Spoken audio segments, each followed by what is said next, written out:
A solution of copper sulfate was kept in an iron pot. After a few days.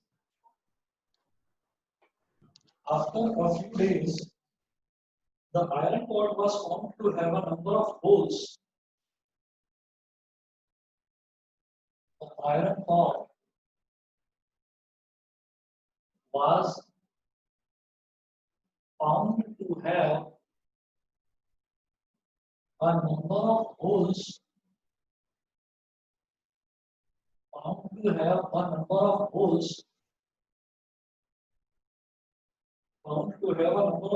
In it. Better video of the audio of the video, please. Write the equation of the reaction that took place. Write the equation of the reaction that took place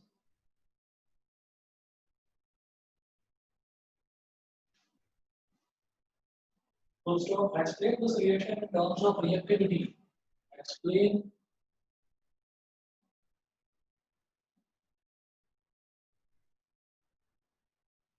this reaction in terms of reactivity. देखिएगा जो question है इस question में given है a solution of copper sulfate was kept in an iron pot. एक iron pot है, लोहे का एक मटका है, उसके अंदर कॉपर सल्फेट को डालकर रख दिया जाता है, ठीक है। After a few days the iron pot was found to have a number of holes in it. कुछ दिनों बाद ये पता चलता है कि वो जो लोहे का घड़ा है ना, लोहे का जो मटका है, उसके अंदर कुछ छोटे छोटे होल्स हो गए, छोटे छोटे छेद हो गए हैं उसके अंदर। अच्छा, right the equation of the reaction that took place. तो ऐसा कौन सा रिएक्शन हुआ, ऐसा क्या हुआ कि उसके अंदर छोटे छोटे होल्स हो गए, एक तो ये एक्सप्लेन करना है। And also we have to explain this reaction in terms of reactivity.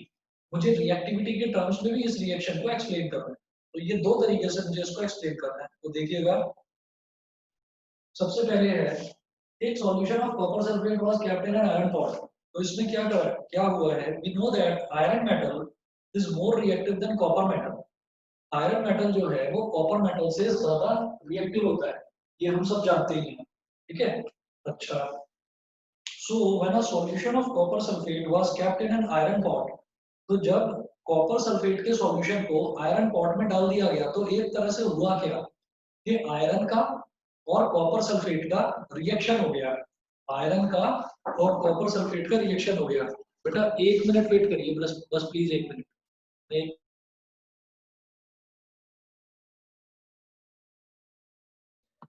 देखिए, मुझे लगता है कि क्वेश्चन आप लोगों को क्लियर होगा। अब इन्होंने बोला कि कॉपर सल्फेट को डाल दिया गया किसमें, एक लोहे के मटके में, तो इसका मतलब आयरन का और कॉपर सल्फेट का रिएक्शन हो रहा है। तो रिएक्शन किस तरीके का है, ये रिएक्शन है Fe iron plus copper sulphate, ठीक है। तो अब इसमें आयरन, बिकॉज आयरन जो है वो कॉपर से ज्यादा रिएक्टिव है, तो ये कॉपर को डिस्प्लेस कर देगा, तो ये बन जाएगा FeSO4 plus copper, copper metal अलग हो जाएगा। तो इसमें देखिएगा, मैं इसका आंसर आपको एक बार पढ़कर सुनाता हूँ। We know that iron metal is more reactive than copper metal. So, when a solution of copper sulfate was kept in an iron pot, then iron being more reactive displaced copper of copper sulfate solution to form copper metal and iron sulfate solution. ठीक है, सीधी सीधी बात है कि iron बहुत ज्यादा reactive है और copper को वो डिस्प्लेस कर देता है, तो उसने आयरन ने कॉपर सल्फेट में से कॉपर को डिस्प्लेस करा, तो आयरन सल्फेट बन गया प्लस कॉपर अलग हो गया। अब जहां जहां से आयरन डिस्प्लेस हुआ है, जिस जिस जगह से आयरन हट गया, उस जगह पर क्या हो जाएंगे, होल्स हो जाएंगे। बताइए, मेरी बात समझ में आई कि नहीं? Yes sir.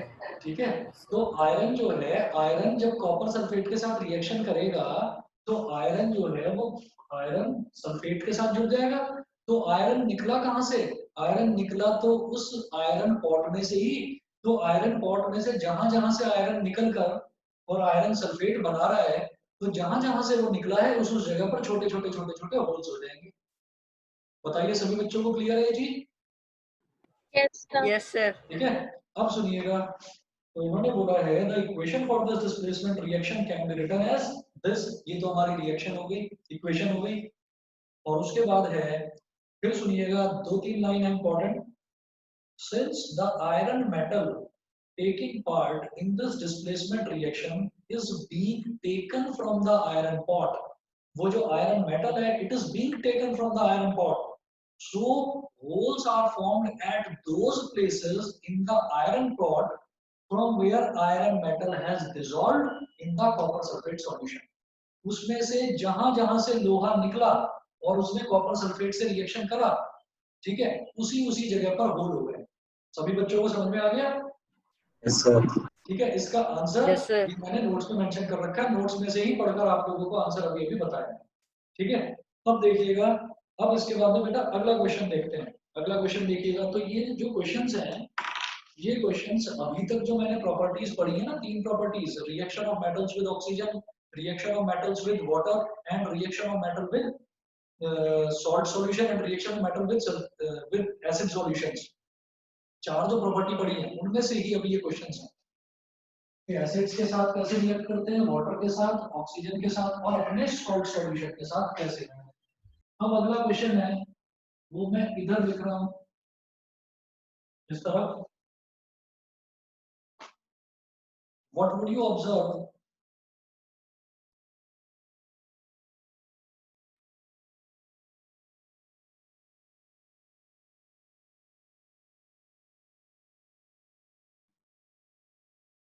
what would you observe when zinc is added to a solution?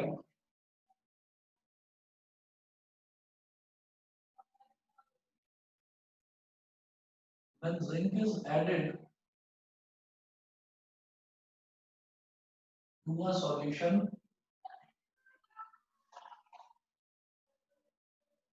of iron sulfate,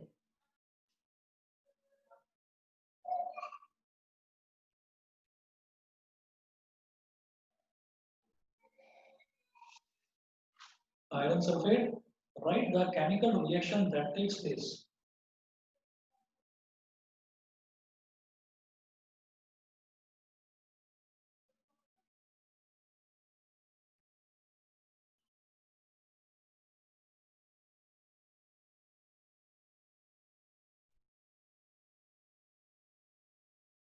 सभी बच्चों को क्वेश्चन दिखाई दे रहा है क्लियरली? Yes sir. ठीक है, अब जरा देखिएगा इसमें क्या है। What would you observe when zinc is added to a solution of iron sulfate? Zinc को अगर आयरन सल्फेट में ऐड कर दिया जाए तो आप क्या ऑब्जर्व करते हैं? Write the chemical reaction that take place. तो सीधी सीधी बात, when zinc is added to a solution of iron sulfate, then greenish color of iron sulfate solution fades gradually due to the formation of colorless zinc sulfate solution, because iron is less reactive than zinc. Zinc ने जब FeSO4 के साथ में reaction करा, zinc metal का जब FeSO4 iron sulphate के साथ रिएक्शन हुआ, तो क्या हो जाएगा? जिंक सल्फेट बन जाएगा और आयरन मेटल यानी कि Fe अलग हो जाएगा। बेटा ये बन जाएगा ZnSO4 प्लस Fe। बताइए क्लियर है? Yes, sir. यश बताइए क्लियर है? Sir, ये displacement reaction है ना? Yes, sir. Yes, displacement reaction है। Vidushi, Deepanshi, Bhavya Yes, sir. Clear है? Arpita, Anmol, Harshit, Yes. Yes sir. Yes sir. Yes, sir. Kartik, Krishanshi, Lakshya, सभी बच्चों को क्लियर है? Yes, sir. Yes, sir. ठीक है बेटा, तो अभी नेक्स्ट क्वेश्चन देखते हैं। इसमें कुछ क्वेश्चंस हैं, सारे के सारे बोर्ड में आए हुए हैं क्वेश्चन। अच्छा, नेक्स्ट क्वेश्चन लिखता हूं मैं, और उसके बाद जिस बच्चे से पूछूंगा वही जवाब देगा इसका। क्वेश्चन है,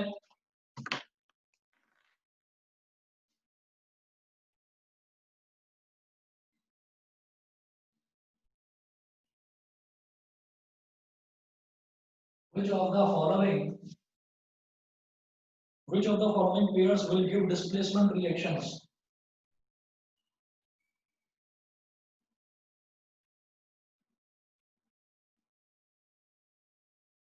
Which of the following pairs will give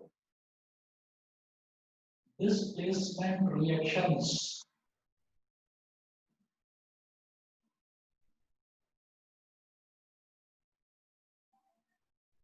देखिए जी, फर्स्ट पार्ट क्या गिवन है इसमें? फर्स्ट पार्ट है NaCl solution and copper metal. और कोई भी बच्चा ना चिल्लाएगा नहीं, जब मैं पूछूंगा तब बताना। NaCl solution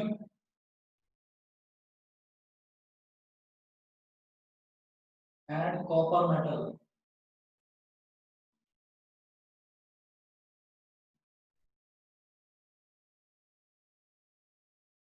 NaCl solution and copper metal, ठीक। उसके बाद सेकंड पार्ट MgCl2 सॉल्यूशन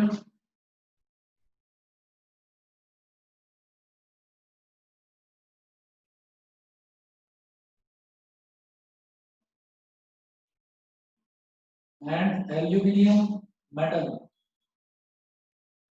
उसके बाद third part FeSO4 solution, FeSO4 solution and silver metal. ये थर्ड पार्ट था। और फिर है fourth part AgNO3 solution and copper metal. AgNO3 solution and copper metal.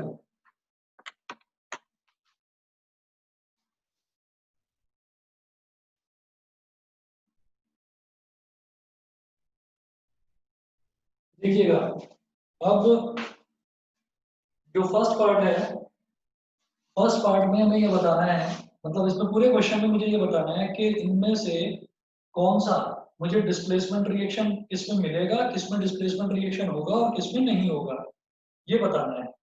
ठीक है, तो इसमें फर्स्ट पार्ट है NaCl सॉल्यूशन और कॉपर मेटल के बीच में डिस्प्लेसमेंट रिएक्शन होगा या नहीं होगा। रुचिर तुम बताना। सर डी होगा। क्या, दोबारा बताओ। सर डी में होगा। नहीं नहीं, मैं ये पूछ रहा हूँ, जो फर्स्ट पार्ट है ना, इसमें डिस्प्लेसमेंट रिएक्शन होगा या नहीं होगा? सर नहीं होगा। इसमें नहीं होगा। चलिए जी, इसमें रिएक्शन नहीं होगा, रीजन बताइए क्या है? सर कॉपर लेस रिएक्टिव है सोडियम से। कॉपर जो है, कॉपर यानी कि Cu, वो सोडियम से कम रिएक्टिव है, इस वजह से वो उसको डिस्प्लेस नहीं कर पाएगा, तो there will be no reaction. ठीक है, अच्छा जी। अब इसके बाद जो सेकंड पार्ट है MgCl2 solution, MgCl2 solution and aluminium metal, ये मुझे श्रीजा तुम बताइए। Yes, sir. हाँ बताओ, सेकंड पार्ट बताओ कि इसमें डिस्प्लेसमेंट होगा या नहीं होगा। Sir, नहीं। रीजन बताइए। सर क्योंकि एल्यूमिनियम मैग्नीशियम से ज्यादा रिएक्टिव नहीं है। ठीक है, थर्ड पार्ट मेरे को बताएगा रुद्रांश, थर्ड पार्ट बताओ।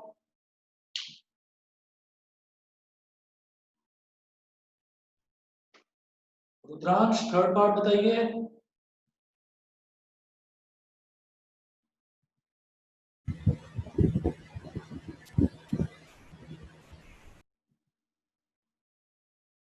Excuse me sir.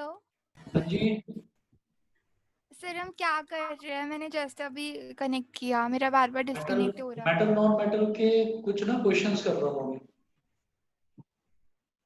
Metals and non metals के क्वेश्चन कर रहा हूँ। रुद्रांश मेरी आवाज आ रही है? रुद्रांश तुम बोल रहे हो लेकिन तुम्हारी आवाज नहीं आ रही है इधर। अच्छा, पार्थ मेहता तुम बताओ बेटा थर्ड का answer. Yes sir. Sir third में भी कोई रिएक्शन नहीं होगा सर। कोई रिएक्शन नहीं होगा। रीजन बताओ।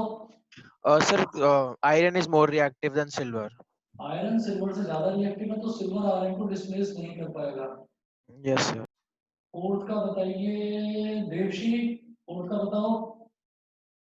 सर इसमें कॉपर सिल्वर से ज्यादा रिएक्टिव है तो फिर वो सिल्वर को डिस्प्लेस कर लेगा, तो फिर क्या ये बनेगा? डिस्प्लेसमेंट रिएक्शन है। तो बनेगा क्या? और CuNO3 plus Ag CuNO3 whole twice whole plus twice, sorry. Silver. ठीक है, तो इसका मतलब सिर्फ फोर्थ वाला जो पार्ट है, सिर्फ फोर्थ वाले पार्ट में डिस्प्लेसमेंट रिएक्शन होगा और बाकी किसी में नहीं होगा। और आंसर इसका वही है कि जहां पर भी डिस्प्लेसमेंट रिएक्शन नहीं हो रहा है तो वहां पर जो मेटल वाला पोर्शन है, यानी कि जैसे ये सिल्वर मेटल है तो ये मेटल इस वाले पोर्शन से कम रिएक्टिव है, एल्यूमिनियम मैग्नीशियम से कम रिएक्टिव है, कॉपर सोडियम से कम रिएक्टिव है। लेकिन इसमें फोर्थ केस में कॉपर सिल्वर से ज्यादा रिएक्टिव है तो कॉपर ने सिल्वर को डिस्प्लेस करा और बिकॉज कॉपर की वैलेंसी 2 होती है तो ये आ जाएगा CuNO3 ट्वाइस, सिल्वर अलग हो जाएगा प्लस। ठीक है। अच्छा, अब आगे भी इसी तरीके का, मैं जिस बच्चे का नाम लूंगा ना बस वही जवाब देगा। मैं क्वेश्चन लिख रहा हूँ और क्वेश्चन में आप लोगों को सिर्फ क्वेश्चन देखना है और समझना है, बाकी सारे बच्चे चुप रहेंगे, मैं जिससे पूछूंगा वो जवाब देगा। और अगर किसी को कोई भी डाउट हो उसके बावजूद भी तो प्लीज पूछ लेना। क्वेश्चन था।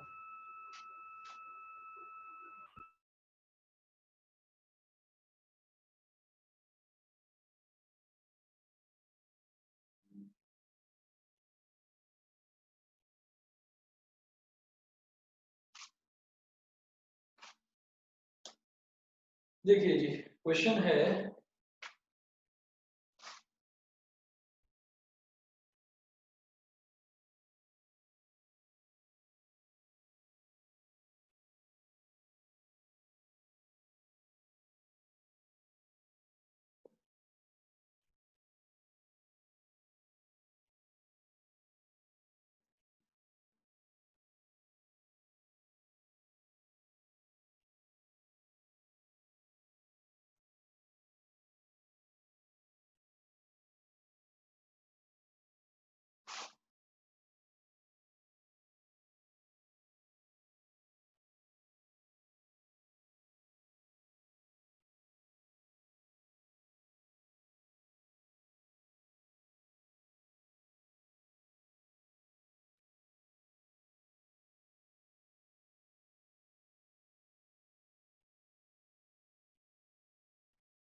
एक्सक्यूज मी हाँ सर, जी बताइए। सर आपकी वीडियो क्लियर नहीं है। अभी आ जाएगी, 2 मिनट रुक जाओ।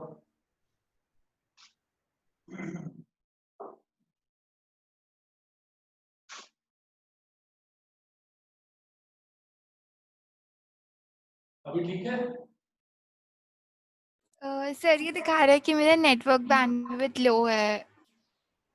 उसकी वजह से बड़ा प्रॉब्लम आ रही होगी फिर कुछ। Yes sir. चलिए जी, अब जरा देखिएगा कि यहाँ पर मैंने लिखे हैं, इस तरफ मैंने लिख दिए हैं मेटल ऑक्साइड। तो पहला है जिंक ऑक्साइड, फिर है मैग्नीशियम ऑक्साइड और फिर है कॉपर ऑक्साइड। और इस तरफ मैंने लिखे हैं metals zinc magnesium and copper. तो 3 मेटल्स मैंने यहाँ पर लिख दिए हैं। अब क्या हो रहा है कि zinc oxide magnesium oxide and copper oxide were heated turn by turn with zinc magnesium and copper metals as shown in the following table. In which of the cases will you find displacement reaction taking place? इनमें से किस में आप बताएंगे displacement reaction हो रहा है, ये आप बताएंगे मुझे। अब मैं जिससे पूछूंगा वो बताएगा। Excuse me sir. हाँ जी बोलिए। सर क्वेश्चन समझ नहीं आया, हीट करके मतलब डिस्प्लेसमेंट रिएक्शन हो जाएगा? दोबारा बता रहा हूँ मैं क्वेश्चन, ध्यान से सुनना। सुनिए, इसमें क्या है कि कोई भी जो रिएक्शन होता है उसमें ये है कि जैसे मान लीजिए यहाँ पर है कि जिंक का जिंक ऑक्साइड के साथ में कंबाइन करा के और हम उसको हीट कर रहे हैं, तो जनरली हमें ज्यादातर रिएक्शंस में हमें हीट करने की जरूरत पड़ती ही है। तो बेसिकली मैं क्या कर रहा हूँ, जिंक का जिंक ऑक्साइड के साथ रिएक्शन कराऊंगा, फिर मैग्नीशियम का जिंक ऑक्साइड के साथ कराऊंगा, फिर कॉपर का जिंक ऑक्साइड के साथ कराऊंगा। इसी तरह से जिंक का मैग्नीशियम ऑक्साइड के साथ, मैग्नीशियम का मैग्नीशियम ऑक्साइड के साथ और कॉपर का मैग्नीशियम ऑक्साइड के साथ। तो पहले एक काम करते हैं, पहले सिर्फ जिंक को पकड़ लेते हैं, पहले सिर्फ जिंक को पकड़ लेते हैं। और अब मुझे अनमोल तुम बताना कि अगर जिंक का जिंक ऑक्साइड के साथ रिएक्शन कराते हैं तो डिस्प्लेसमेंट होगा या नहीं होगा, ये बता दो। नहीं होगा सर। रीजन बताओ क्या है। सर अगर जिंक को जिंक के साथ रिएक्ट कराएंगे, ओ सॉरी, जिंक ऑक्साइड को जिंक के साथ ही रिएक्ट कराएंगे तो कैसे रिएक्शन हो पाएगा, क्योंकि वो दोनों देखिए सेम एलिमेंट, आपका आंसर यहाँ पर होना चाहिए, ये same element will not displace same element. जो सेम एलिमेंट होते हैं वो एक दूसरे को डिस्प्लेस नहीं करते, ठीक है। तो यहाँ पर डिस्प्लेसमेंट रिएक्शन नहीं होगा। उसके बाद अब मुझे बताना, आस्था दिखाई दे रही है वीडियो? सर आप ऐसे ओरली पूछ लो, मुझे वीडियो नहीं दिख रही। मुझे ये बता दो, जिंक मैग्नीशियम ऑक्साइड, जिंक का और मैग्नीशियम ऑक्साइड का डिस्प्लेसमेंट रिएक्शन होगा या नहीं होगा?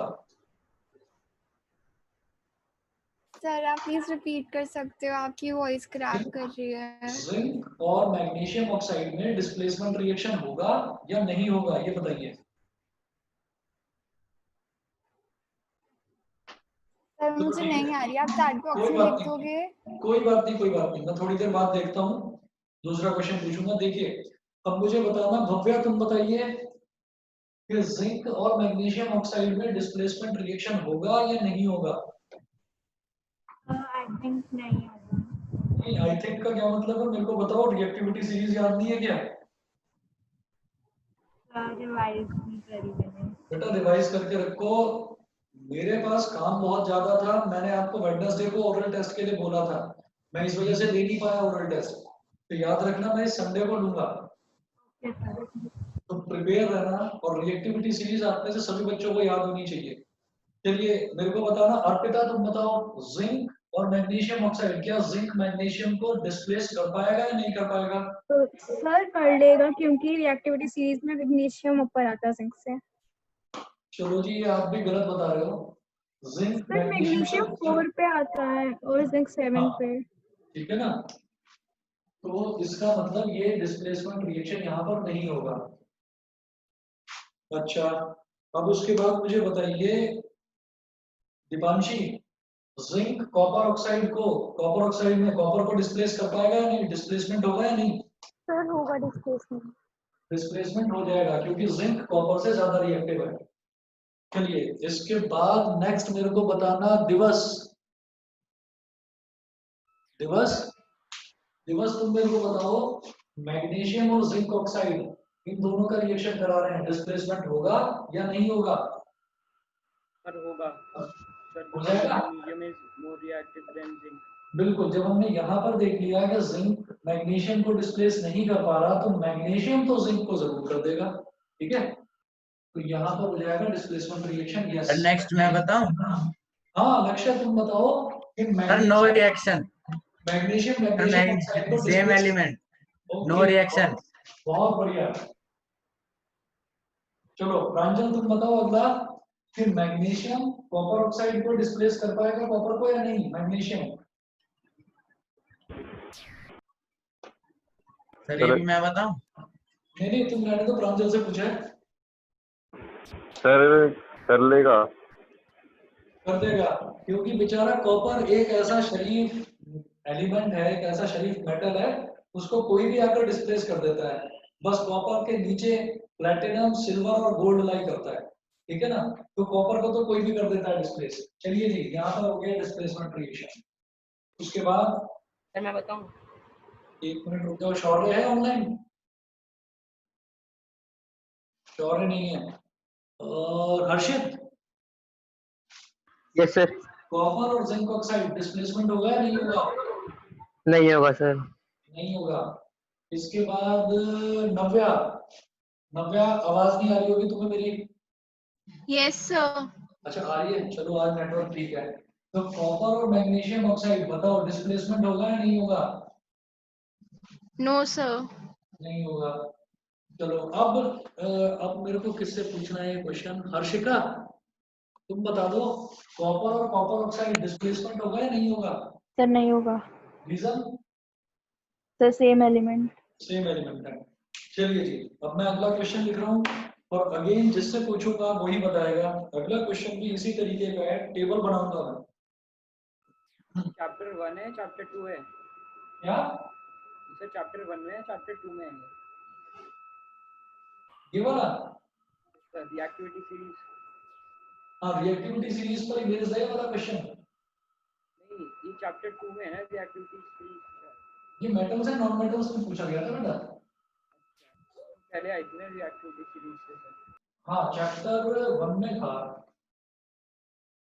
क्योंकि चैप्टर 1 में ही तो आपको करवाया था ना टाइप्स ऑफ रिएक्शंस, उसी में था डिस्प्लेसमेंट रिएक्शन। तो आप जो ओरल टेस्ट लोगे वो तो इसका मेटल्स एंड नॉन मेटल्स का ही लोगे। बेटा आवाज बहुत धीरे आ रही है, मुझे समझ में नहीं आया, दोबारा बताओगे?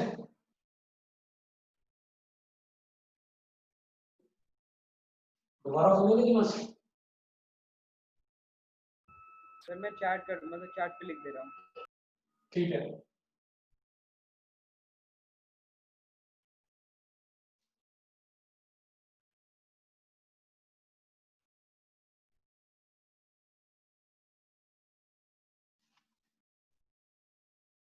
चलिए जी,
हाँ जी, अब इसमें कार्तिक है ऑनलाइन? कार्तिक,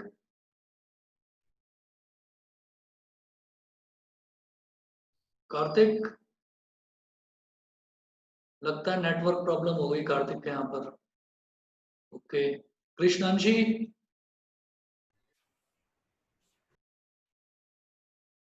कृष्णांशी, कृष्णांशी के यहाँ पर भी नेटवर्क प्रॉब्लम हो गई है। Excuse me sir. जी, सर अब मुझे आपकी वीडियो दिख रही है, मैंने अभी दिखाई दे रिकनेक्ट रही है की। तो ठीक है, अब तुम क्वेश्चन का जवाब दो।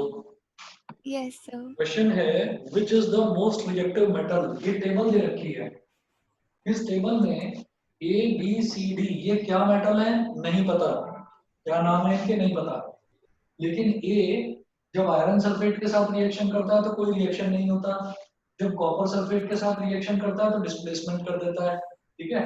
और जिंक सल्फेट और सिल्वर नाइट्रेट के साथ हम उसका रिएक्शन करवा ही नहीं रहे हैं, ठीक है। ये दे रखा है ए के बारे में।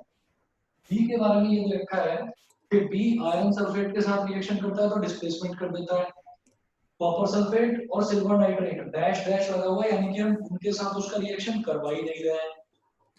बी का जब जिंक सल्फेट से रिएक्शन होता है तो नो रिएक्शन, रिएक्शन नहीं हो पाता। जब सी का रिएक्शन कराते हैं आयरन सल्फेट के साथ तो नो रिएक्शन, जब कॉपर सल्फेट से कराते हैं तो नो रिएक्शन, जब जिंक सल्फेट से कराते हैं तो भी नो रिएक्शन। लेकिन जब सी का रिएक्शन सिल्वर नाइट्रेट के साथ कराते हैं तो वो डिस्प्लेसमेंट कर देता है।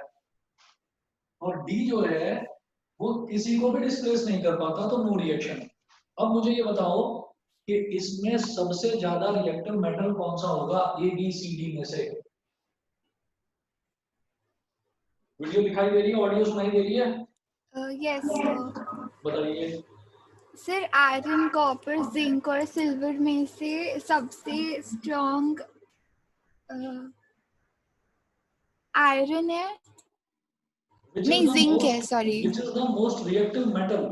मुझे मेटल बता दो आप ए बी सी डी में। सर ए, नहीं सर बी। बी क्यों होगा, रीजन बताइए। सर क्योंकि जिंक सबसे ज्यादा स्ट्रॉन्ग है इन चारों में से, एंड वो किसी को मतलब वो कोई भी उसको रिप्लेस नहीं कर पा रहा है, बट फिर उससे जो उससे कम मतलब रिएक्टिव है वो आयरन है, और आयरन को सिर्फ बी कर पा रहा है। आयरन को बी डिस्प्लेस कर पा रहा है, तो B is the most reactive metal. बिल्कुल सही।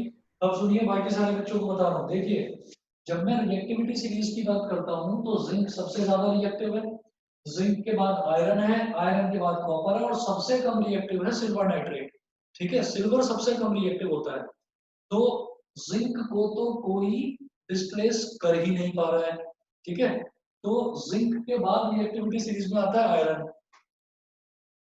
रिएक्टिविटी सीरीज में जिंक के बाद आता है आयरन, और आयरन को सिर्फ अकेला बी डिस्प्लेस कर पा रहा है। इसका मतलब B is the most reactive metal.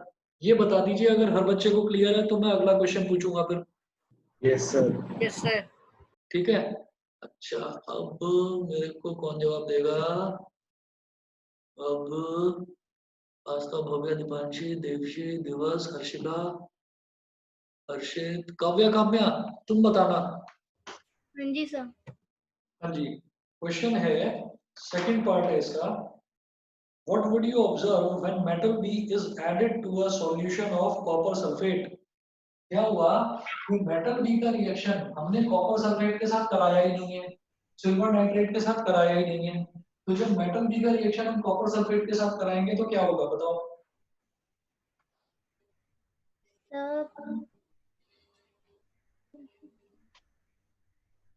Sir B metal iron, sir B metal iron को कर रहा है, आयरन सल्फेट को डिस्प्लेस कर रहा है। सर मतलब अगर वो आयरन जैसे स्ट्रॉन्ग मेटल को कर रहा है तो सर मेरे हिसाब से कॉपर जो मतलब थोड़ा लेस रिएक्टिव होता है वो उसको भी कर ही देगा शायद। अरे शायद क्या करेगा, पक्का बताओ ना। सर पक्का कर देगा, पक्का कर मेरे देगा हिसाब तो बस ठीक है। चलिए जी, बहुत सही। अब सुनिएगा, मैं इसका आंसर बताता हूँ कि metal B is more reactive than iron as it is displacing iron from iron sulfate. Iron sulfate में से वो आयरन को डिस्प्लेस कर रहा है, तो metal B is more reactive than iron. It obviously means that it will be more reactive than copper also. ठीक है, because iron is more reactive than copper. Iron copper से ज्यादा रिएक्टिव है और वो आयरन को डिस्प्लेस कर रहा है तो कॉपर को तो कर ही देगा। ठीक। So when metal B is added to a solution of copper sulphate, a displacement reaction will take place. तो यहाँ पर कोई रिएक्शन हो नहीं रहा था, कोई रिएक्शन करवाया नहीं था हमने। रिएक्शन करवाया तो क्या क्या पाया फिर हमने, यहाँ पर भी डिस्प्लेसमेंट हो जाएगा। अब थर्ड पार्ट इसका है, मैं अभी पूछता हूँ, जिससे पूछूंगा वही बताएगा। अनमोल हो गया, मैं बताऊं? के यहाँ नेटवर्क की प्रॉब्लम है। लक्ष्य ने 2-2 जवाब दे दिए हैं। कृष्णांशी के यहाँ पर भी आवाज नहीं जा रही है आज मेरी, है ना। और कौन बचा, और कौन बचा? पार्थ मेहता हो गया, प्रांजल हो गया, रुचिर हो गया, रुद्रांश की आवाज आ नहीं रही है। यश तुम बताना बेटा। Yes sir. क्वेश्चन थोड़ा सा बढ़िया वाला है, थर्ड पार्ट है। Arrange the metals A B C and D. दोबारा पूछ रहा हूँ, arrange the metals A B C and D in the order of decreasing reactivity. In the order of decreasing reactivity मतलब सबसे पहले आप बताओगे सबसे ज्यादा रिएक्टिव कौन सा और सबसे, और फिर डिक्रीजिंग ऑर्डर में बताएंगे। सर सबसे पहले तो ऊपर में आएगा बी सर, क्योंकि वो सबसे ज्यादा रिएक्टिव मेटल है। सबसे पहले आ गया बी, फिर बताओ अगला। तब बी के बाद फिर ए आएगा, क्योंकि सर सिर्फ ए कॉपर सल्फेट को डिस्प्लेस कर पा रहा है, बाकी कोई नहीं कर पा रहा है। तो या तो बाकी सब मेटल कॉपर होंगे या फिर उससे कम रिएक्टिव मेटल होंगे। ठीक है, जिंक सल्फेट को तो कोई डिस्प्लेस कर ही नहीं पा रहा है, तो जिंक सल्फेट को तो हमने छोड़ दिया। जिंक के बाद जो रिएक्टिविटी सीरीज है उसमें सबसे ज्यादा रिएक्टिव आयरन, फिर कॉपर, फिर सिल्वर। तो अब ये देखेंगे आयरन, जिंक को तो छोड़ ही दिया क्योंकि जिंक को तो कोई डिस्प्लेस कर ही नहीं पा रहा है। तो अब आयरन सल्फेट को कौन डिस्प्लेस कर रहा है? बी। तो इसका मतलब बी सबसे ज्यादा रिएक्टिव। आयरन के बाद आता है कॉपर, तो कॉपर को कौन डिस्प्लेस कर पा रहा था? सिर्फ ए, तो बी के बाद आ जाएगा ए। उसके बाद कौन सा? सी आएगा। सी आएगा, सी। उसके बाद आएगा सी, क्योंकि सी जो है वो सिल्वर को डिस्प्लेस कर पा रहा है। ठीक है, आयरन को डिस्प्लेस जिसने करा वो पहले नंबर पर, कॉपर को जिसने डिस्प्लेस करा वो तीसरे नंबर पर, कॉपर के बाद आता है सिल्वर, सिल्वर को डिस्प्लेस करा सी ने, और सबसे लास्ट में आएगा बी। बी तो बेचारा किसी को डिस्प्लेस कर ही नहीं पा रहा है। बताइए, क्लियर है सभी बच्चों को? Yes sir. ठीक है, चलिए जी। तो 4 प्रॉपर्टीज हो गई इसकी, मेटल्स एंड नॉन मेटल्स की, और उस पर आज हमने ये करे क्वेश्चंस। अब इसके बाद 5वीं प्रॉपर्टी करते हैं। 5वीं प्रॉपर्टी है reaction of metals with chlorine. ठीक है, इंपॉर्टेंट भी है और बहुत आसान भी है। ठीक, ये सारा मैं मिटा रहा हूं।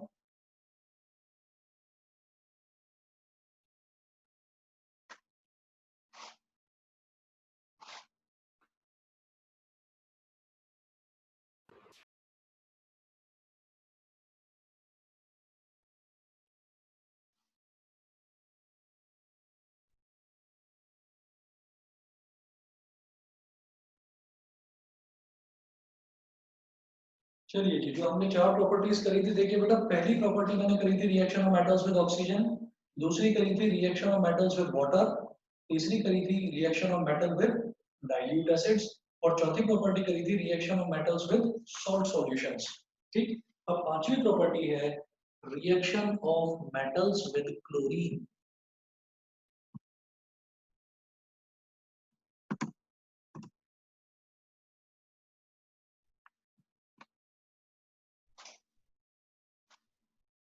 Fifth property,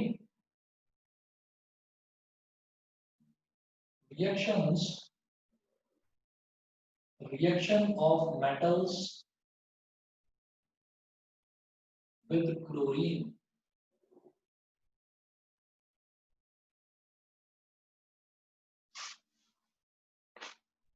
अब इसमें क्या होता है कि metals react with chlorine to form ionic chlorides. Ionic chlorides क्यों बनाएंगे ये आयनिक क्लोराइड्स बेटा इस वजह से बनाएंगे कि हम एक चीज जानते हैं कि आयनिक क्लोराइड या आयनिक कंपाउंड सिर्फ और सिर्फ तभी बनते हैं आयनिक कंपाउंड जब हमारा एक एलिमेंट जो है वो कैटायन बनाए और दूसरा एलिमेंट एनायन बनाए। तो आयनिक कंपाउंड में क्या होता है, एक कैटायन होता है और एक एनायन होता है। अब क्लोरीन के साथ रिएक्शन हो रहा है, तो क्लोरीन का मतलब क्या है, अगर क्लोरीन को मैं जानता हूँ कि क्लोरीन हमेशा, क्लोरीन की वैलेंसी होती है 1-, ठीक है। और जितने भी मेटल्स होते हैं, मेटल्स की हमने बेसिक प्रॉपर्टी देखी कि मेटल्स क्या होते हैं, मेटल्स सारे के सारे कैटायंस होते हैं। तो एक एनायन और एक कैटायन, उसमें क्या होता है, हमेशा आयनिक कंपाउंड बनता है। जिसके पास ज्यादा इलेक्ट्रॉन्स होते हैं वो दे देता है, वो कैटायन होता है यानी कि मेटल, और जिसके पास कम इलेक्ट्रॉन होते हैं वो ले लेता है। तो ionic compound give and take पर काम करते हैं। तो ये जितने भी बनाते हैं ये बनाते हैं आयनिक क्लोराइड्स। आयनिक क्लोराइड्स, और मैं इसके 6-7 रिएक्शंस देखूंगा, बेहद आसान है, आप सब बच्चे ऐसे ही कर सकते हो, उनको ऐसी कोई प्रॉब्लम नहीं है। जैसे देखिए मैंने इसमें पहला एग्जांपल देखा बेटा, सोडियम प्लस क्लोरीन। और दूसरी चीज हम ये देखते हैं कि क्लोरीन हमेशा डाई एटॉमिक स्टेट में एग्जिस्ट करता है, यानी कि क्लोरीन को हमेशा Cl नहीं लिखेंगे, Cl2 लिखेंगे। तो Na प्लस Cl2 ये मुझे क्या दे देगा, NaCl। क्यों? क्योंकि मैं जानता हूं कि सोडियम की वैलेंसी 1+ होती है और क्लोरीन की वैलेंसी 1-। तो इसका 1 इसके साथ और इसका 1 इसके साथ, तो NaCl। फिर ये क्योंकि यहाँ पर यहाँ 2 लगा हुआ है, तो मैं इसको क्लोरीन को 2 बनाने के लिए यहाँ 2 कर दूंगा और यहाँ, तो ये बैलेंसिंग आप लोग करते रहना आपने। सेकंड पार्ट देखिएगा, सोडियम के बाद अगला मैं देखता हूँ कैल्शियम, ठीक है। तो कैल्शियम का रिएक्शन जब क्लोरीन के साथ होगा तो क्या बन जाएगा, बिकॉज कैल्शियम की वैलेंसी होती है बेटा 2+ और क्लोरीन की वैलेंसी होती है 1-। तो इसका 1 इसके साथ, इसका 2 इसके साथ, तो ये हो जाएगा CaCl2। ये जो वैलेंसीज इंटरचेंज होती हैं इनको हम बोलते हैं क्रॉस ओवर वैलेंसीज, ठीक है। तो वैलेंसीज हमेशा इंटरचेंज करके लिखते हैं हम। थर्ड पार्ट, थर्ड एग्जांपल है मैग्नीशियम और क्लोरीन का, तो Mg+Cl2। फिर वही चीज कि मैग्नीशियम की वैलेंसी होती है 2+। ये मैं आप लोगों को समझाने के लिए इधर बता रहा हूँ, ये आपको लिखकर दिखाने की जरूरत नहीं है। मैग्नीशियम की वैलेंसी 2+ और बेटा क्लोरीन की तो फिक्स है 1-। तो 1 इसके साथ 2 इसके साथ, अगेन MgCl2। और क्या है, इनको तो बैलेंस करने की जरूरत ही नहीं है क्योंकि ये दोनों तो ऑटोमेटिकली बैलेंस्ड है। उसके बाद बात करता हूँ मैं एल्यूमिनियम की। Fourth example is of aluminium. और सभी बच्चों को बार बार बता रहा हूँ, जितने भी एग्जांपल्स हैं, ये जितनी भी रिएक्शंस हैं, ये सब आपको लर्न होनी चाहिए अच्छे से बाय हार्ट, ठीक है। अब देखिएगा जैसे एल्यूमिनियम है, एल्यूमिनियम की वैलेंसी होती है बेटा 3+ और क्लोरीन की वैलेंसी तो 1-, that is fixed.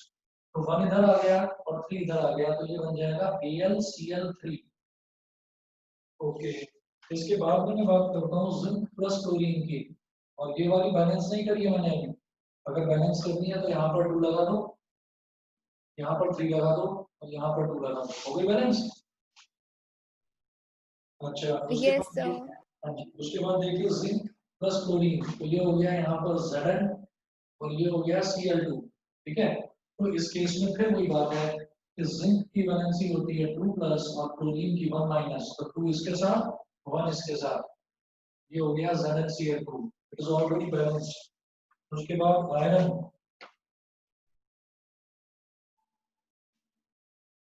Iron plus chlorine, iron plus chlorine, यहाँ ध्यान रखने वाला है, ये इंपॉर्टेंट है, मैं स्टार मार्क कर रहा हूँ इस पर, मैं स्टार मार्क कर रहा हूँ। तो स्टार इसलिए मार्क कर रहा है कि आयरन की वैलेंसी 2 होती हैं, एक होती है 2+ और एक होती है 3+। तो बहुत कम जगह ऐसी होती है जहां पर हम 3+ वाली वैलेंसी लेते हैं, यहाँ मैं 3+ वाली वैलेंसी लूंगा, इसीलिए मैंने स्टार मार्क कर रहा है। जहां भी आयरन की वैलेंसी 2 ली जाती है उसको हम बोलते हैं ferrous. It is 99.9% cases that we take the valency of iron as 2+। लेकिन कुछ परसेंट 0.01% केस ऐसे भी होते हैं जहां पर फेरिक लिया जाता है। फेरिक मतलब आयरन की वैलेंसी 3, वो यही केस है। तो इसका मतलब इस केस में मैं आयरन की वैलेंसी लूंगा 3+ और क्लोरीन की वैलेंसी लूंगा 1-, 1 इसके साथ 3 इसके साथ, ये हो गया FeCl3। इसको बैलेंस करेंगे तो 2 यहाँ पर लगाएंगे, क्लोरीन का हो गया 3 2 6, तो फिर 3 यहाँ लगाएंगे, क्लोरीन का हो गया 2 3 6, आयरन का 2, तो आयरन का 2 करने के लिए यहाँ पर 2 लगाएंगे। उसके बाद देखिए सेवंथ पार्ट है बेटा कि कॉपर का रिएक्शन क्लोरीन के साथ, जब कॉपर का रिएक्शन क्लोरीन के साथ होगा तो कॉपर के लिए आप देखिए कॉपर की वैलेंसी 2+ और क्लोरीन की वैलेंसी 1-। ठीक, तो ये आपका क्या बन गया CuCl2। बताइए reaction of metals with chlorine सभी को क्लियर है? Excuse me sir. हाँ जी बताइए। सर हम LHS पे भी Cl2 क्यों लिखते हैं? ये इस वजह से होता है कि कुछ ऐसे एलिमेंट्स होते हैं जो नेचर में ऐसे एलिमेंट्स कुछ एग्जिस्ट करते हैं जो डाई एटॉमिक स्टेट में एग्जिस्ट करते हैं। मतलब अगर मैं सिंपली Cl लिख दूं, Cl1 लिख दूं, Cl का मतलब क्या हो गया Cl1। अगर सिंपली Cl लिखा तो इसका मतलब Cl के आगे 1 लिखा हुआ है, मतलब क्लोरीन का सिर्फ एक एटम। ठीक, तो बेटा 1 मिनट वेट करिए, 1 मिनट।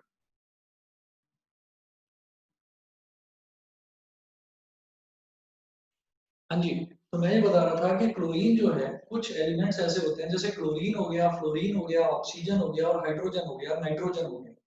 तो ये कुछ एलिमेंट्स ऐसे होते हैं जो हमेशा डाई एटॉमिक स्टेट में ही एग्जिस्ट करते हैं। डाई का मतलब 2, एटम का मतलब एटम।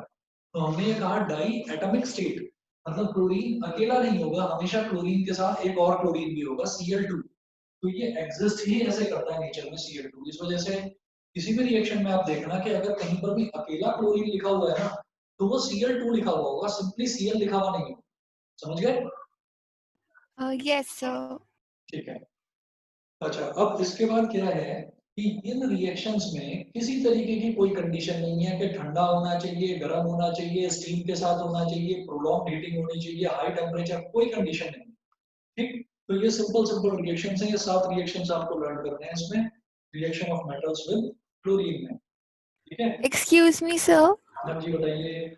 सर इसकी बेसिक जो इक्वेशन होगी वो ये होगी metals plus chlorine gives ionic, क्या था वो? Metal chlorides, metals plus chlorine gives metal chlorides. Okay sir. ठीक है, तो बस बेटा इतना कर लीजिए आज। और फिर मेटल्स की लास्ट प्रॉपर्टी हमारी बचती है reaction of metals with hydrogen. ठीक है, तो वो मैं आपको नेक्स्ट क्लास में कराऊंगा। कल मोस्ट प्रोबेबली हम लोग मैथ्स की क्लास रखेंगे। ठीक है, तो कल बैचेस स्प्लिट होंगे, 4 बजे अलग और 8 बजे अलग। ठीक है सर बता दो। 4 बजे वाले में सर कौन सा चैप्टर? ट्रायंगल डाल दूंगा ना ग्रुप पर। हाँ, ट्रायंगल्स और उसमें applications of trigonometry. Okay sir. ठीक है, चलिए। मार्क्स बता दो। नमस्ते सर। अरे तुम्हारे भूल गया आज भेजने, उसके तो भेज दिए थे अनमोल के। चलो भेज देता हूँ भाई। नमस्ते सर। नमस्ते नमस्ते sir. Thank you sir. Sir मैंने भी मार्क्स रिसीव नहीं करे। हाँ, मैं नहीं भेज पाया, वो अनमोल के और 2-3 बच्चों के और भेजे थे। चलो भेज दूंगा अभी। Thank you sir. Okay thank you sir. Okay bye sir.